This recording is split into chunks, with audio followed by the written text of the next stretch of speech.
Welcome to the Deep Dive. Today we're looking at something that is, well, a pretty huge paradox in modern consumer life.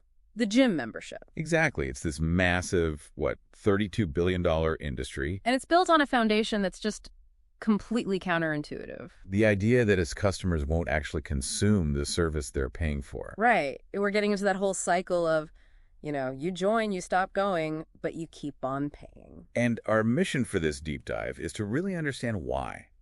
Why we, as rational people, seem to systematically fail at applying basic economics to our own fitness. We're going to look at specific cognitive biases, things like present bias and our deep-seated need to avoid regret. Okay, so let's break this down. Why do we sign up with so much hope in the first place? The research seems to show it's rarely a cold, calculated decision. No, not at all. It's almost always driven by what researchers call temporal landmarks. You mean like New Year's Day or the first of the month? Or even just a Monday. It's this thing called the fresh start effect. These moments, they allow us to mentally partition our past failures. You draw a line. That was the old me. This is the new me. That's it, exactly. And suddenly you feel capable of these huge aspirational goals. And this isn't just a vague feeling. The data is specific. One study showed people were 7.5% more likely to go to the gym immediately after their birthday. That's a measurable surge in motivation. A powerful surge. But the key thing to remember is that it's inherently transient. It fades. Which makes the next part even more bizarre. If we know deep down that this motivation spike drops off, why do we sign up for expensive, long-term contracts? Well, this is where you see this fantastic contractual irrationality at play. You're caught between two versions of yourself. The planner and the doer. Precisely. The planner is the one who chooses the contract, full of optimism. But the doer is the one who actually faces the immediate effort of going. And the numbers are they're wild when you look at them. They are. One of the landmark studies found that people who chose those flat-rate monthly contracts, averaging over $70, Yeah. they only attended about 4.3 times a month. So they ended up paying, more than $17 for each visit? Right. Even when there was a simple $10 per visit option available. All because they predicted they'd go almost 10 times a month. Exactly.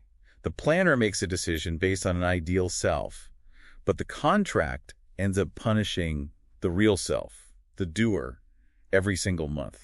So, okay, the motivation is gone, the contract is locked in. What actually makes people stop going entirely? It's easy to just say, I don't have time, which, 42% of people do cite. And that's a factor. But the research suggests the real barriers are much deeper. They're psychological. There's the whole social anxiety thing, right? Yes, social physique anxiety, the fear of being evaluated, that's real. But the single strongest predictor of someone quitting, it's poor psychological wellness. Which means high stress, Right. low life satisfaction. That's it. When those things are present, a person is more than twice as likely to terminate their membership.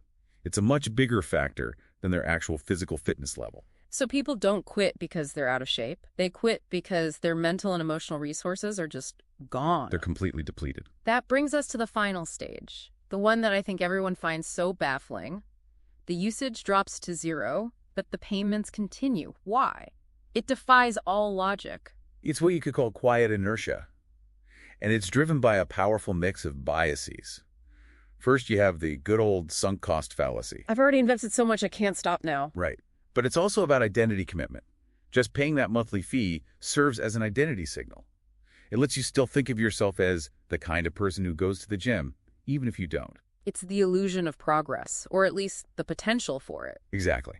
And to cancel is to formally admit failure, to face that feeling of regret, which we are biologically wired to avoid. And the data shows this lag time is real. Oh, it's very real. There's an average lag of 2.31 full months between a person's last visit and the day they finally make the call to cancel. So at the end of the day, this whole phenomenon isn't really about individual weakness or a lack of willpower. Not at all. It's a reflection of these universal cognitive biases that the industry has, become very adept at utilizing. And that non-consumption adds up. We're talking about an estimated $1.3 billion wasted every year. But here's the interesting part. Research also shows that specific behavioral nudges really work. They can break the cycle. For instance, one study tested financial incentives, but framed them as a rebate you earn back for attending. A subtle change. A very subtle change, but it increased gym visits by 20%. And here's the critical part. After the incentive was removed, 50% of that positive effect persisted. So a real habit was actually formed. It was. So I'll leave you with this thought. If habit formation is the actual goal, how much less waste would there be? How much more effective would the whole industry be if it shifted its strategy from exploiting our inertia to actively fostering sustainable commitment with smart incentives and real community?